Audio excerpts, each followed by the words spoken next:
नमस्कार दोस्तों, आप सभी का स्वागत है आपके अपने YouTube चैनल पर। दोस्तों आज की वीडियो में बात करने वाले हैं ZTL इंफ्रा स्टॉक के बारे में। इस स्टॉक में दोस्तों लगातार जो उतार चढ़ाव भी नजर आए, कंपनी के नंबर्स भी देखने को नज़र आ चुके हैं क्वार्टर रुके, पर अभी मॉर्निंग में दोस्तों जैसे ओपनिंग नज़र आई थी वो एक अच्छी तेज़ी के साथ भी नजर आई थी। उसमें अभी के टाइम क्या फंडामेंटली डेटा रहने वाला है और क्या टेक्निकली, वो चीज़ भी हम चर्चा करने वाले हैं। दोस्तों उस चीज़ से पहले बता दूँ, बाय सेल के लिए कोई रिकमेंडेशन नहीं रहने वाली, एजुकेशन पर्पज़ के लिए जानकारी आप लोगों के साथ साझा की जा रही है।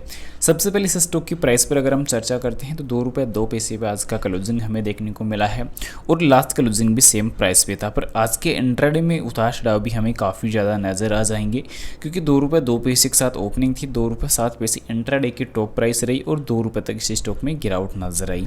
पर कहीं ना कहीं कंपनी का जो मार्केट कैप है वो कंटिन्यूसली गिरता हुआ नजर आ रहा है, क्योंकि पिछले टाइम मार्केट कैप हमें जो 3000 करोड़ का देखने को मिल रहा था वो अब गिरकर 2590 करोड़ तक आ चुका है। यानी कि कंटिन्यूसली दोस्तों इस स्टॉक में गिरावट हमें फेस करनी पड़ रही है, लॉसेस जो है वो हमें फेस करने पड़ रहे हैं। अब अगर हम बात करें पिछले 5 मार्केट सेशन के अंदर, तो पिछले 5 मार्केट सेशन के अंदर इस स्टॉक में 9% की हमें गिरावट फेस करनी पड़ेगी।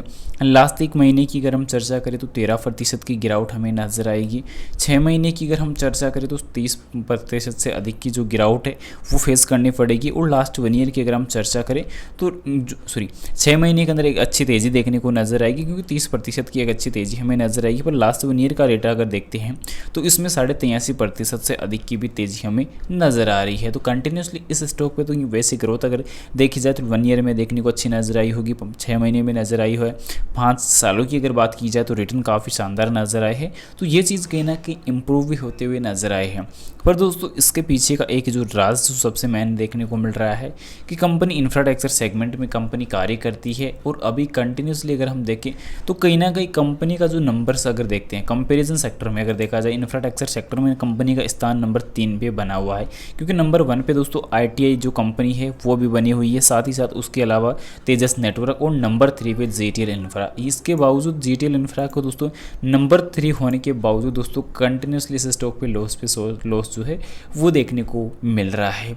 तो ये चीज़ें कहीं ना कहीं दोस्तों आगे चलकर जो है एक नेगेटिव की डेटा की तरफ ले जाती हुई भी नजर आ रही है।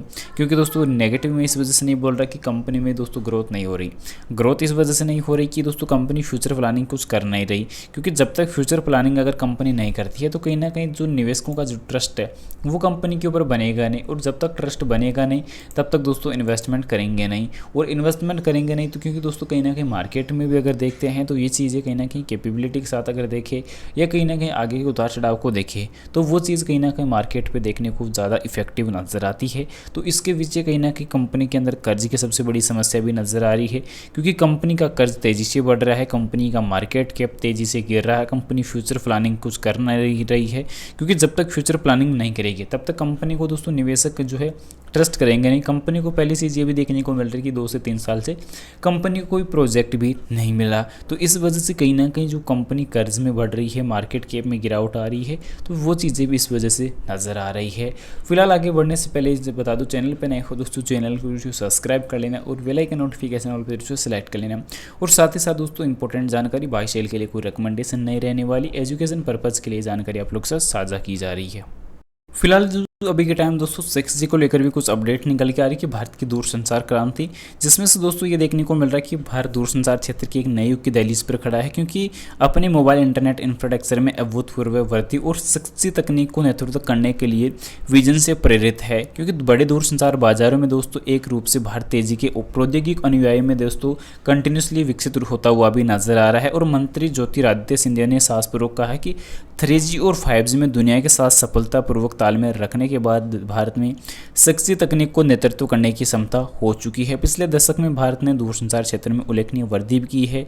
कहीं ना कहीं मोबाइल कनेक्शन में भी दोस्तों बढ़ोतरी नजर आई है, 900 मिलियन बढ़कर 1.16 बिलियन हो गई है, जिससे कहीं ना कहीं मार्केट में भी दोस्तों इस चीज़ का जो कंपटीशन की जो रिक्वायरमेंट थी वो बढ़ती हुई नजर आई है। और मार्केट में दोस्तों जो 4G संतृप्ति प्रयास के लिए BSNL का 4G रोल आउट भी काफ़ी ज़्यादा यहाँ पे देखने को इम्पोर्टेंट नजर आ रहा है, क्योंकि भारत के शेष 1000 गाँव में 4G कवरेज लाने के लिए अभी भी लगभग 20,000 से लेकर 22,000 टावर लगाए जाने की अभी आवश्यकता नज़र आ रही है। और ये अंतर महत्वपूर्ण है क्योंकि सरकार 4G संतृप्ति पर जोर दे रही है ताकि ये सुनिश्चित किया जा सके कि भारतीयों को विश्वसनीय मोबाइल और इंटरनेट सेवाओं तक प्राप्त हो सके। और इसी दिशा में सबसे महत्वपूर्ण कदम ये भी देखने को मिल रहा है कि 4G का जो स्टैक रोल आउट है वो भारतीय वैश्विक स्तर पर अपना खुद का 4G प्रौद्योगिकी स्टैक विकसित करने में अग्रणी देश में से एक बन गया है। पर दोस्तों 6G की जो महत्वाकांक्षा है वो कहीं ना कहीं आगे का पड़ाव बन सकती है। और अगर कंपनियों को दोस्तों जो इंफ्रास्ट्रक्चर कंपनियों को 6G की प्रिपरेशन के लिए अगर कुछ प्रोजेक्ट्स मिल जाते हैं, जिस प्रकार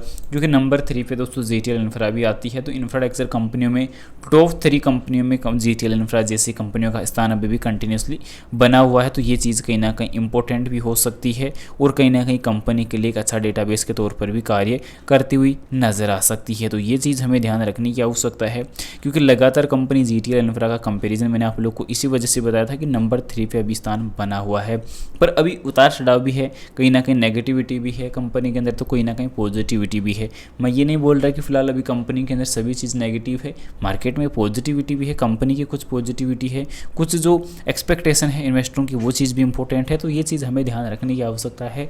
फिलहाल बाय सेल के लिए दोस्तों कोई रिकमेंडेशन नहीं रहने वाली, एजुकेशन पर्पज़ के लिए मैंने आप लोग के साथ जानकारी शेयर की है। वीडियो पसंद आई वीडियो को लाइक करो, चैनल को सब्सक्राइब कर देना। मिलते हैं नेक्स्ट अमेजिंग वीडियो के साथ। Thanks for watching this my video. जय हिंद, जय भारत, वंदे मातरम।